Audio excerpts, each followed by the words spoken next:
یہود و نصارہ کو تم راضی کرنے کے لیے یہ کر رہے ہو، ہاں تم ان کو راضی کرنے کے لیے یہ کر رہے ہو نا، تو پھر یاد رکھو یہ قرآن کا فیصلہ وَلَا تَرْضَىٰ عَنْكَ الْيَهُودَ وَلَا النَّصَارَىٰ حَتَّىٰ تَتَّبِعَ مِلَّتَهُمْ۔ یہ قرآن آپ ہمیں لوگ کہتے ہیں جی آپ نے کوئی اشتعال انگیزی والا بیان نہیں کرنا، جذباتی بیان نہیں کرنا۔ میں نے کہا اب قرآن بھی معاذ اللہ شدت پسند ہے، قرآن بھی شان پسند ہے، قرآن بھی شدت۔ اب قرآن یہ کہتا ہے وَسَيَعْلَمُ الَّذِينَ ظَلَمُوا أَيَّ مُنقَلَبٍ يَنقَلِبُونَ۔ اللہ فرماتا ہے کہ ان قریب جنہوں نے ظلم کیا نا، ان قریب ظالم اپنے اس انجام کو پہنچیں گے۔ وَسَيَعْلَمُ الَّذِينَ ظَلَمُوا أَيَّ مُنقَلَبٍ يَنقَلِبُونَ۔ فرمایا جو انہوں نے ظلم کیا نا، ان قریب ظالم اپنے اس ظلم کے انجام کو پہنچیں گے۔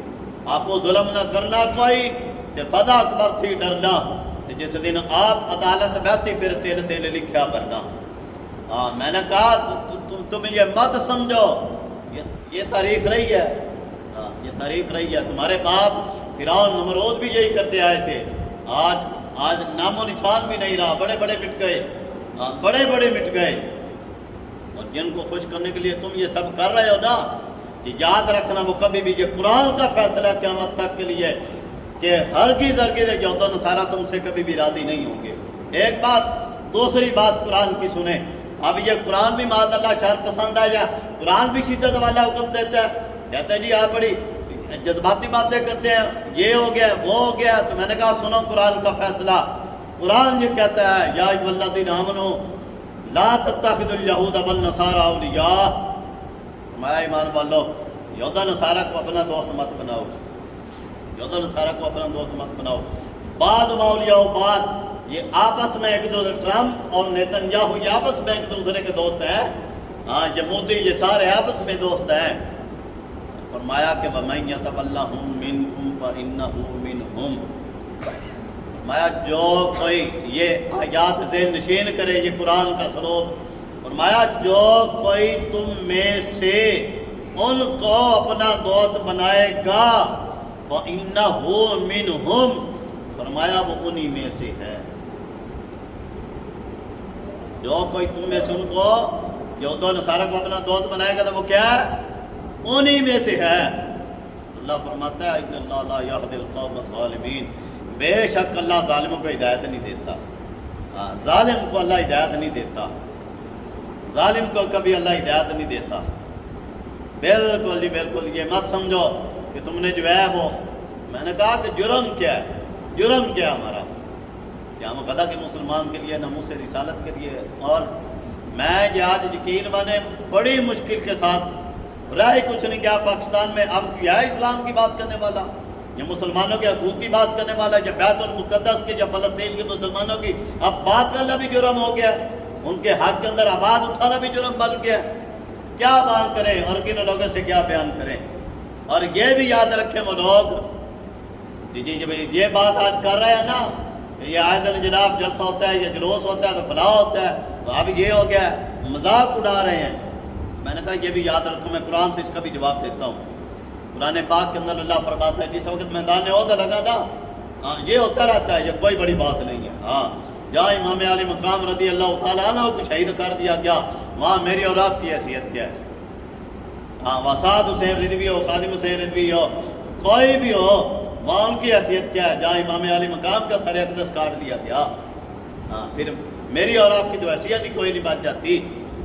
کوئی بات نہیں، کوئی بات نہیں۔ ہاں واللہ عزیز ذو انتقام، اللہ بڑا ڈاڈا انتقام لینے والا ہے۔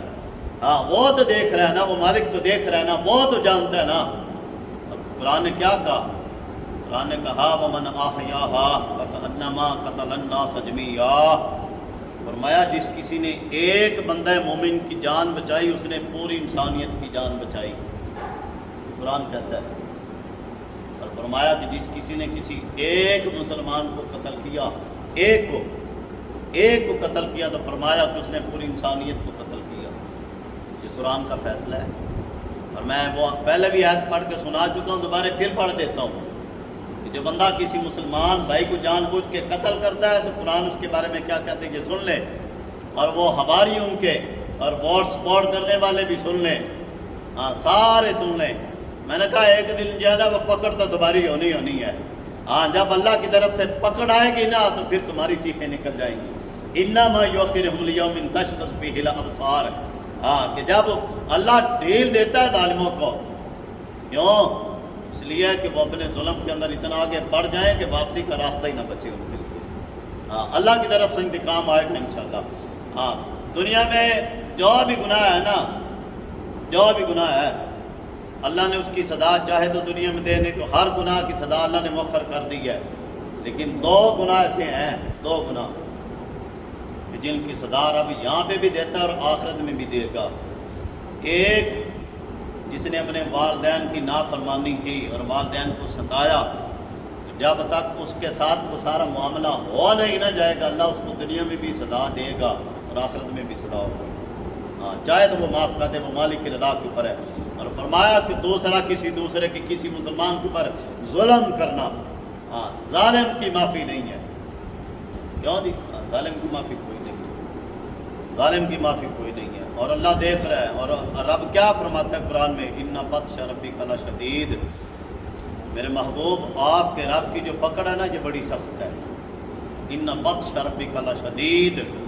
ہاں یہ شدہ، یہ شدوں سے یہ جو ہے نا شدید کے لفظ ہے. فرمایا آپ کے رب کی پکڑ جو ہے نا وہ بڑی سخت ہے.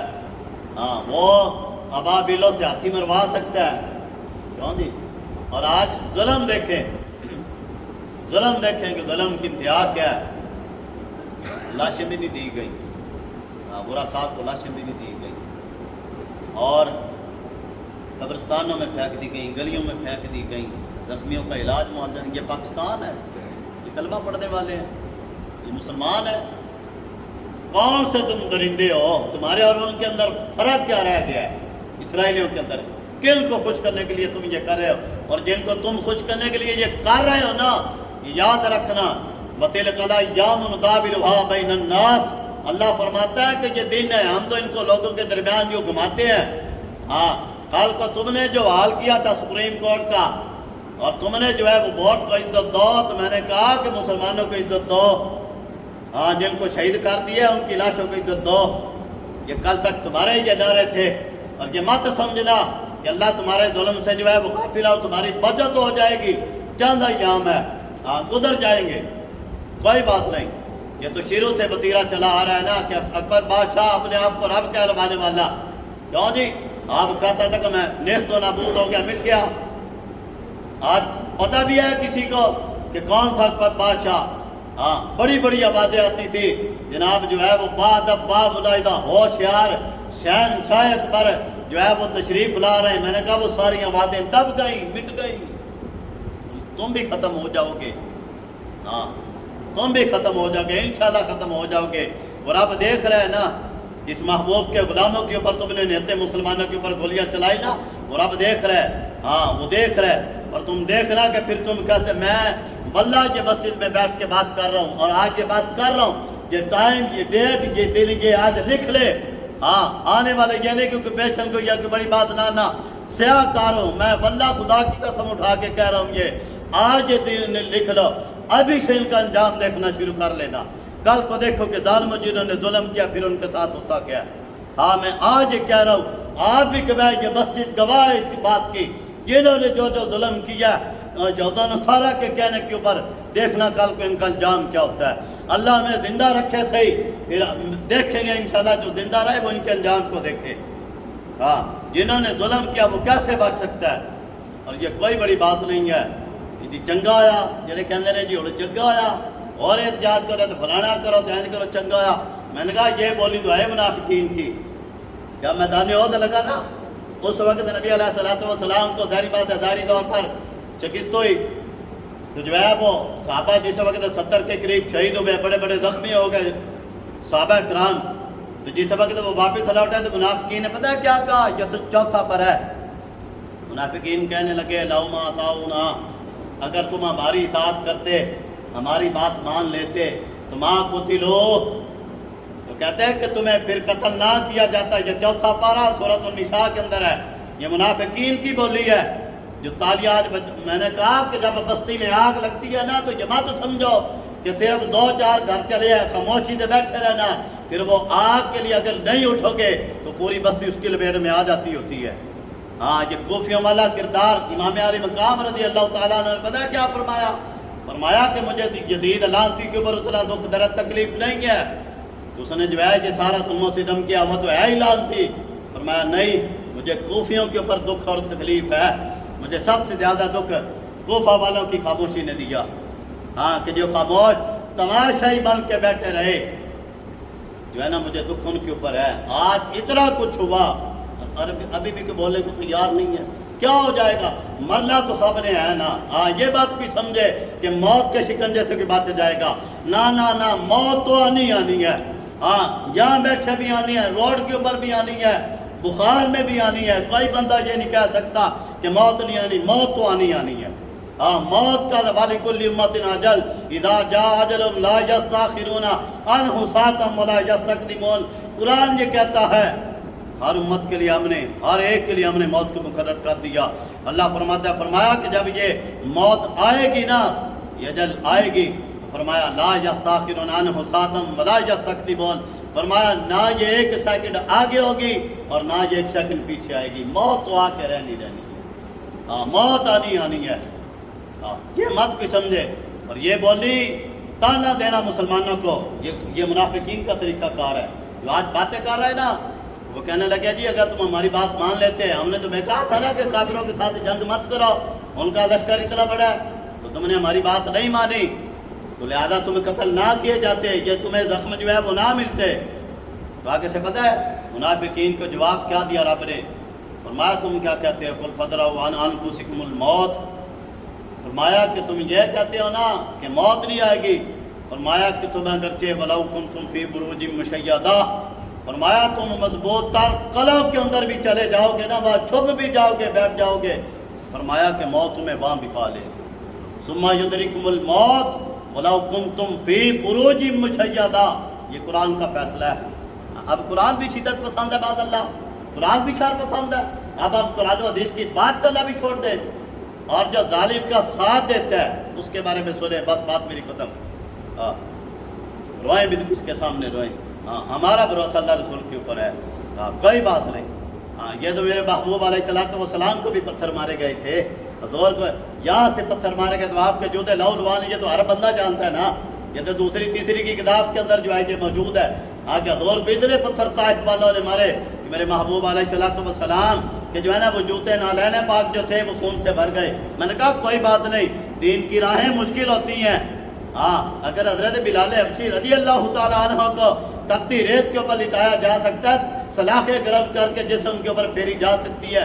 ایک وقت وہ بھی تھا پھر کہ جس وقت وہ سارے سرداران قریش جنہوں نے جو ظلم کیا، تو میرے محبوب نے ان کے بارے میں دعا کی، یا اللہ یہ جنہوں نے جو ظلم کیا نا، تیرے محبوب اور تیرے محبوب کے غلاموں کے اوپر ان سب کو گن لے. ان سب کو گن لے، اور پھر اس کا تو نہیں حساب لینا ہے. پھر وہ سارے سرداران قریش بدر میں پہنچے اور بدر میں واصل جہنم ہوئے. وہی بلال حبشی کہ جن کو جو ہے وہ تپتی ریت کے اوپر لٹایا جاتا، سلاخیں گرم کر کے پھیری جاتی تھی، وہی بلال حبشی رضی اللہ تعالیٰ عنہ.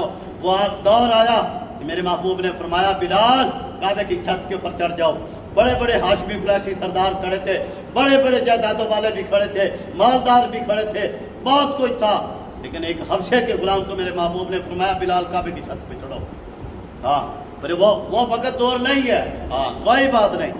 جب دور کو پتھر مارے جا سکتے ہیں اور جناب صدیق اکبر کے یہاں دین کے لیے جوتے مارے جا سکتے ہیں اور بلال حبشی کو لٹایا جا سکتا ہے، امام علی مقام کی قتل کر سکتی ہے، تو پھر میرے جیسے مولویوں کی اور باقی کی جو مسلمان ہیں ان کی پھر حیثیت کیا رہ جاتی ہے. لیکن واللہ عزیز ذو انتقام، واللہ عزیز ذو انتقام. اور ہم یہ دعائیں جلل کرتے ہیں، اے اللہ جنہوں نے جو ظلم کیا یہود و نصارہ کے کہنے کے اوپر اور محبوب علیہ السلام کے غلاموں کے اوپر جو ظلم و ستم کی پہاڑ ڈھائے، اے اللہ ان سب کو گن لے اور ان سب کو لکھ لے، ایک ایک کر کے دلیل کر کے ان کو مارنا، دنیا اور آخرت میں ایسا تباہ و برباد کرنا کہ آنے والی نسلیں بھی یاد رکھے. اللہ تعالی ہمیں عمل کی توفیق عطا فرمائے. وما علیہ الا البلاغ.